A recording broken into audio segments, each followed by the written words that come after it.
Hello दोस्तों, मैं हूं मदन राठौर। आपके अपने यूट्यूब चैनल स्टडी सेंटर 96 में आपका स्वागत है। तो इस क्लास में हम बात करेंगे महत्वपूर्ण करंट अफेयर्स के प्रश्नों पर, जो आगामी सभी प्रतियोगी परीक्षाओं के लिए बहुत ही महत्वपूर्ण है। जिसमें पहला प्रश्न है कि भारत के निर्वाचन आयोग की नवीनतम घोषणा के अनुसार किस राज्य में मतदाता सूची में 8 पीवीटीजीज का नामांकन है। आपको बता दें, जो पीवीटीजीज हैं, पार्टिकुलरली वल्नरेबल ट्राइबल ग्रुप्स, मतलब जो विशेष रूप से कमजोर जनजातीय समूह होते हैं उनको पीवीटीज बोलते हैं। तो जो अभी नामांकन किया गया है तो वह है झारखंड। तो सही उत्तर हो जाएगा हमारा ऑप्शन सी। अगला प्रश्न है कि मेधावी छात्रों को सहायता देने के लिए किस राज्य में सीएम साथ योजना शुरू की गई है। तो यह योजना त्रिपुरा में शुरू की गई है, त्रिपुरा में। तो हमारा सही उत्तर हो जाएगा ऑप्शन सी, त्रिपुरा। अगला प्रश्न है कि निम्नलिखित में से किस संस्था ने फिरा नामक एक ऑनलाइन पोर्टल शुरू किया है या लॉन्च किया है। तो यह जो फिरा नामक ऑनलाइन पोर्टल है, इसको फसाई नामक संगठन ने लॉन्च किया है। तो हमारा सही उत्तर हो जाएगा ऑप्शन बी, फसाई। अगला प्रश्न है कि हाल ही में भारत के नियंत्रक एवं महालेखा परीक्षक ने निम्नलिखित में से किस समय अवधि के लिए एशियाई सर्वोच्च लेखा परीक्षा संस्थानों के संगठन की अध्यक्षता संभाली है। तो जो एसोसाई या संगठन है, इसकी अभी हाल ही में जो बैठक हुई है वो भारत में हुई है, नई दिल्ली में, और भारत ने इसकी अध्यक्षता 2024-27 के लिए संभाली है। तो हमारा सही उत्तर हो जाएगा ऑप्शन सी। अगला प्रश्न है कि भारत के हाल के विधानसभा चुनावों के संदर्भ में राजनीतिक दल विभिन्न जाति समूहों के प्रति अपनी प्रतिबद्धता का संकेत देने के लिए अक्सर 36 बिरादरी का उल्लेख करते हैं। तो इसका संबंध किस राज्य से है। तो इसका संबंध है हरियाणा से। तो हमारा सही उत्तर हो जाएगा ऑप्शन ए, हरियाणा। अगला प्रश्न है, हाल ही में सरपंच पद के लिए पहली बार पूरी तरह से कागज रहित चुनाव कराने वाले राज्य का नाम बताइए। तो आपको बता दें कि मध्य प्रदेश राज्य में भोपाल जिला है, तो वहाँ एक तहसील है, उस तहसील में एक गांव है जिसका नाम है रतुआ। तो उस गांव में सरपंच पद के लिए जो चुनाव हुआ है, वहां पर पहली बार पूरी तरह से कागज रहित चुनाव कराए गए हैं। तो यह मध्य प्रदेश राज्य में है। तो हमारा सही उत्तर हो जाएगा ऑप्शन डी, मध्य प्रदेश। अगला प्रश्न है कि संगठनों के उस युग्म का नाम बताइए जिन्होंने संयुक्त रूप से अभेड, जिसका फुल फॉर्म है advanced ballistic for high energy defence नामक हल्के वजन वाली बुलेट प्रूफ जैकेट विकसित की है। तो आपको बता दें कि इसका विकास डीआरडीओ और आईआईटी दिल्ली ने मिलकर किया है। तो हमारा सही उत्तर हो जाएगा option B, DRDO and IIT Delhi. अगला प्रश्न है कि हालिया रिपोर्ट के अनुसार भारतीय सेना ने कितने robot multi utility legged equipment इकाइयों को शामिल किया है, जिन्हें अग्रिम युद्ध क्षेत्रों, विशेष रूप से उच्च ऊंचाई वाले क्षेत्रों में उपयोग के लिए डिजाइन किया गया है। तो आपको बता दें, ऐसे 100 रोबोटों को डिजाइन किया गया है। तो हमारा सही उत्तर हो जाएगा ऑप्शन बी, 100। अगला प्रश्न है कि अंत्योदय दिवस हाल ही में 25 सितंबर 2024 को मनाया गया। अंत्योदय दिवस किसकी जयंती पर मनाया जाता है। तो यह अंत्योदय दिवस है, यह मनाया जाता है पंडित दीनदयाल उपाध्याय की जयंती पर। दीनदयाल उपाध्याय की जयंती पर मनाया जाता है। तो हमारा सही उत्तर हो जाएगा ऑप्शन बी। अगला प्रश्न है कि शाहेद 136B ड्रोन, जिसे कामिकेज के नाम से भी जाना जाता है, इसका हाल ही में अनावरण किया गया। तो इसका भी हाल ही में ईरान में इसका अनावरण किया गया, ईरान। तो हमारा सही उत्तर हो जाएगा ऑप्शन डी।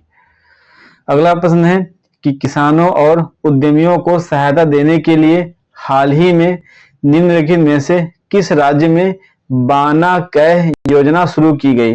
तो आपको बता दें कि अभी हाल ही में मिजोरम ने एक योजना शुरू की जिसका नाम था बाना कै, जिसका उद्देश्य था कि जो वहां के किसान थे और उद्यमी थे उनको सहायता देने के लिए यह योजना शुरू की गई। तो हमारा सही उत्तर हो जाएगा ऑप्शन सी, मिजोरम। अगला प्रश्न है कि दिल्ली का इंदिरा गांधी अंतरराष्ट्रीय हवाई अड्डा किस वर्ष तक भारत की पहली हवाई ट्रेन प्रणाली शुरू करने की योजना बना रहा है। तो यह 2027 तक ऐसी योजना बनाने की सोच रहा है। तो हमारा सही उत्तर हो जाएगा ऑप्शन बी। अगला प्रश्न है कि नवीनतम समाचारों के अनुसार अटाकामा रेगिस्तान में सेरो आर्माजोन्स पर्वत के ऊपर एक अत्यंत विशाल टेलीस्कोप का निर्माण किया जा रहा है। यह रेगिस्तान कहाँ स्थित है। तो आपको बता दें कि दक्षिण अमेरिका में एक देश है चिली, और चिली और पेरू की सीमा पर यह अटाकामा डिजर्ट या रेगिस्तान स्थित है, लेकिन इसका अधिकांश भाग चिली में स्थित है। तो हमारा सही उत्तर हो जाएगा ऑप्शन ए, चिली। अगला प्रश्न है कि एस रामचंद्र राव ने निम्नलिखित में से किस उच्च न्यायालय के मुख्य न्यायाधीश के रूप में शपथ ली है। तो जो ये एस रामचंद्र राव जी हैं, इन्होंने अभी हाल ही में झारखंड उच्च न्यायालय हाई कोर्ट के मुख्य न्यायाधीश की शपथ ली है। आपको बता दें कि जो उच्च न्यायालय के न्यायाधीश होते हैं उनको शपथ दिलाने का कार्य संबंधित राज्य के राज्यपाल का होता है, और यह संविधान के अनुच्छेद 219 में यह प्रावधान किया गया है। प्रावधान यह किया गया है कि जो राज्यपाल होंगे वो संबंधित राज्य के उच्च न्यायालय के न्यायाधीशों को शपथ दिलाएंगे।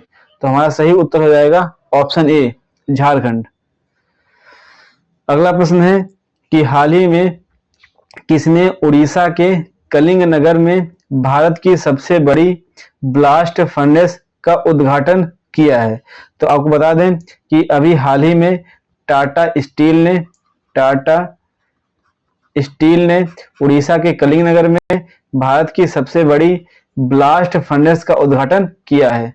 तो हमारा सही उत्तर हो जाएगा ऑप्शन डी। अगला प्रश्न है कि हाल ही में राष्ट्रीय हरित अधिकरण एनजीटी ने उत्तराखंड के किस शहर को निषिद्ध, विनियमित और विकास क्षेत्रों में वर्गीकृत करने का आदेश दिया है। तो आपको बता दें कि हाल ही में उत्तराखंड का जो नैनीताल है उसने नैनीताल शहर को निषिद्ध, विनियमित और विकास क्षेत्रों में वर्गीकृत करने का आदेश दिया गया है। तो हमारा सही उत्तर हो जाएगा ऑप्शन बी। अगला प्रश्न है हाल ही में निम्नलिखित में से किस राज्य में स्थित जिंजी किले को यूनेस्को की विश्व धरोहर स्थल के लिए नामित किया गया है। तो आपको बता दें कि जो जिंजी किला है यह तमिलनाडु में स्थित है, जिसे अभी हाल ही में यूनेस्को की विश्व धरोहर स्थल के लिए नामित किया गया है। तो हमारा सही उत्तर हो जाएगा ऑप्शन डी, तमिलनाडु। अगला प्रश्न है कि हाल ही में हरिणी अमर शौर्या ने निम्नलिखित में से किस देश के प्रधानमंत्री के रूप में शपथ ली है। तो आपको बता दें कि जो हरिणी अमर शौर्या हैं ये अभी हाल ही में श्रीलंका की प्रधानमंत्री नियुक्त की गई हैं। तो हमारा सही उत्तर हो जाएगा ऑप्शन बी। अगला प्रश्न है कि भविष्य शिखर सम्मेलन 2024 हाल ही में किसके द्वारा आयोजित किया गया। तो अभी इसका हाल ही में आयोजन यूनाइटेड नेशंस जनरल असेंबली के द्वारा किया गया, संयुक्त राष्ट्र महासभा के द्वारा इसका आयोजन किया गया, जो इसका मुख्यालय है न्यूयॉर्क में, वहां पर इसका आयोजन किया गया। तो हमारा सही उत्तर हो जाएगा ऑप्शन बी, यूएन। अगला प्रश्न है कि भारत का पहला CO2 यानी कार्बन डाइऑक्साइड से मेथनॉल पायलट प्लांट निम्नलिखित में से किस शहर में प्रस्तावित है। तो आपको बता दें कि यह जो प्लांट है यह महाराष्ट्र के पुणे शहर में प्रस्तावित है। तो हमारा सही उत्तर हो जाएगा ऑप्शन सी, अगला प्रश्न है कि हाल ही में रिया सिन्हा ने मिस यूनिवर्स इंडिया 2024 का खिताब जीता, वह निम्नलिखित में से किस राज्य से संबंधित हैं? तो जो ये रिया सिन्हा हैं, इनका संबंध भारत के गुजरात राज्य से है। तो हमारा सही उत्तर हो जाएगा ऑप्शन ए, गुजरात। अगला प्रश्न है कि हाल ही में क्वाड देशों ने कैंसर मूनशॉट पहल शुरू की, जिसका मुख्य ध्यान इंडो पैसिफिक क्षेत्र में सर्वाइकल कैंसर पर है। निम्नलिखित में से कौन क्वाड सदस्यों में शामिल नहीं है? तो सबसे पहली बात यह ध्यान रखना है कि जो कैंसर मूनशॉट पहल है, तो इसको शुरुआत किसने की? तो इसको शुरुआत किया है क्वाड नामक संगठन ने, जिसमें 4 देश शामिल हैं, यूएसए, ऑस्ट्रेलिया, भारत और जापान। ये 4 देश क्वाड में शामिल हैं। ये क्वाड की अभी हाल ही में जो अमेरिका में क्वाड 2024 की समिट आयोजित की जा रही है, इसी समिट के दौरान ये कैंसर मूनशॉट पहल शुरू की गई है, जिसका मेन उद्देश्य है कि हिंद प्रशांत क्षेत्र में जो कैंसर का बोझ है उसको कम किया जा सके। तो ये जो क्वाड संगठन है जिसने इसकी शुरुआत की है, इसमें यूएसए, ऑस्ट्रेलिया, भारत और जापान शामिल है, जिसमें आप देख पा रहे हैं इसमें फ्रांस शामिल नहीं है। तो हमारा सही उत्तर हो जाएगा ऑप्शन डी। अगला प्रश्न है कि हाल ही में भारतीय खाद्य सुरक्षा एवं मानक प्राधिकरण फसाई ने नई दिल्ली में वैश्विक खाद्य नियामक शिखर सम्मेलन 2024 के दौरान किसके साथ कृषि एवं पशुधन मंत्रालय के साथ एक समझौता ज्ञापन पर हस्ताक्षर किया है? तो आपको बता दें कि ब्राजील ने भारत के कृषि एवं पशुधन मंत्रालय के साथ एक समझौता ज्ञापन पर हस्ताक्षर किया है। तो हमारा सही उत्तर हो जाएगा ऑप्शन ए, ब्राजील। अगला प्रश्न है कि हाल ही में शुरू की गई एनपीएस वात्सल्य योजना, जिसकी घोषणा केंद्रीय बजट में की गई थी, या किसके लिए एक नई पेंशन योजना है? तो आपको बता दें कि जो नाबालिग बच्चे हैं उनके लिए यह एनपीएस वात्सल्य योजना शुरू की गई है, और यह इसी बजट में घोषणा की गई है इसकी, जिसमें जो बच्चे हैं उनके जो पेरेंट्स हैं अपने बच्चों के भविष्य के लिए उसमें एक कुछ निश्चित अमाउंट डाल करके, और जब उसके लिए वो पात्र हो जाएंगे तो उनको एक निश्चित राशि में अमाउंट प्राप्त होगा। तो हमारा सही उत्तर हो जाएगा ऑप्शन सी, जो एनपीएस वात्सल्य योजना है यह नाबालिग से संबंधित है।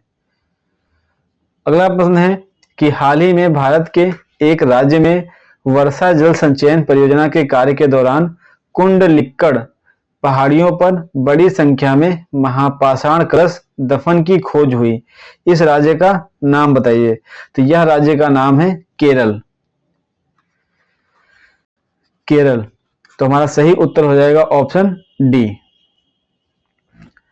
अगला प्रश्न है कि विश्व संसाधन संस्थान इंडिया द्वारा हाल ही में किए गए एक अध्ययन से पता चलता है कि भारत का परिवहन क्षेत्र उच्च महत्वाकांक्षी रणनीतियों के कार्यान्वयन के लिए माध्यम से किस वर्ष तक कार्बन डाइऑक्साइड उत्सर्जन को 71% तक कम कर सकता है।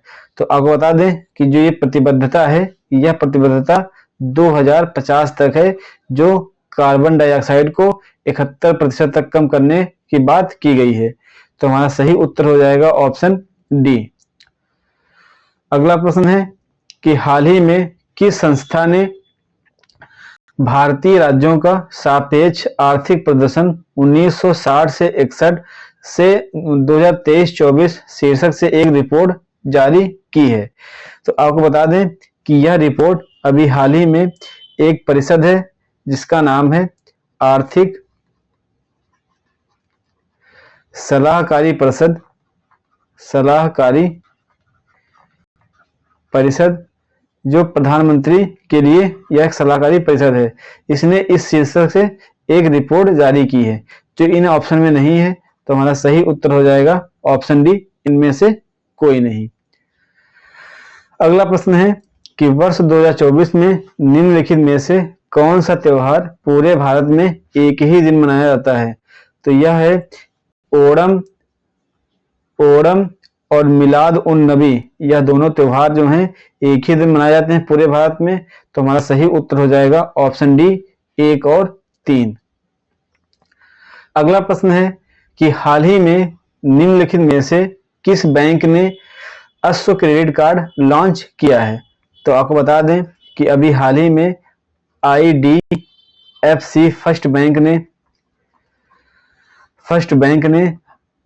अश्व क्रेडिट कार्ड लॉन्च किया है। तो हमारा सही उत्तर हो जाएगा ऑप्शन डी।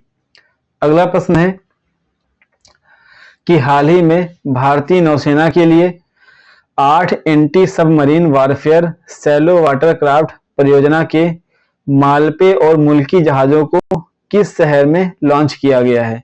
तो जो मालपे और मुल्की जहाज हैं इन्हें हाल ही में कोच्चि से लॉन्च किया गया है।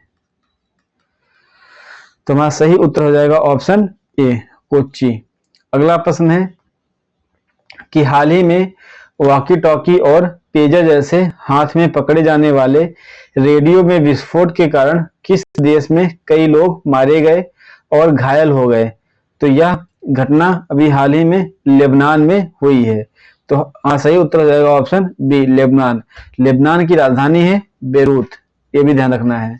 अगला प्रश्न है कि हाल ही में केंद्रीय बजट 2024 में विष्णुपद मंदिर के लिए एक कॉरिडोर परियोजना विकसित करने की योजना के बारे में बताया गया है। तो यह मंदिर किस नदी के तट पर स्थित है?